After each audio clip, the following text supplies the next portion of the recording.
So a lot of people start with the presumption that decarbonising shipping has got to be somewhere between difficult and very difficult. And actually I think we challenge that, which is, I think about it in terms of, in every journey of change, you have to make a start. Secondly, you've got to define very carefully where you want to end up and when, what are the milestones along the way. And finally, you've got to think very hard about what you need in terms of partnerships and other people coming together with you to make it happen. And I think having started that journey only 2 years ago with the Poseidon Principles, we're amazed now that 50% plus of ship financing is now provided by people who have signed up to the Poseidon Principles. Poseidon Principles are 1, assessment, 2, accountability, 3, enforceability, and 4, transparency. And what we're really saying is, if we want everybody involved in ship financing, fleet financing, to actually operate in a framework which will allow us to target and measure our progress towards a transition to much, much lower carbon emissions in the industry, everybody has to sign up to those principles. Assessment is to measure the emissions from your ship, from your portfolio over a year, and for people to do that in an accurate but also consistent way.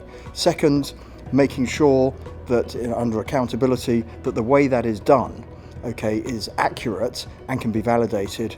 And thirdly, making sure it's enforceable. In other words, having standard covenants in your financing documentation with the ship owners and the ship users to ensure that everybody is going to provide that data and it is a term of the financing. Finally, disclosure.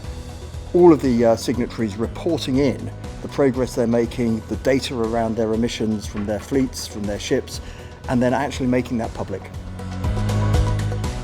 So what we hope to achieve with the Poseidon Principles is to actually mobilise and get beyond a really substantial tipping point where pretty much every asset, every vessel, every ship movement and ultimately every cargo can actually be measured in terms of its carbon impact, and that data can be used to help people understand not only what the shipping and the voyage itself has as a carbon footprint, but actually to build into individual supply chains all the way through to the customers so that they can make decisions.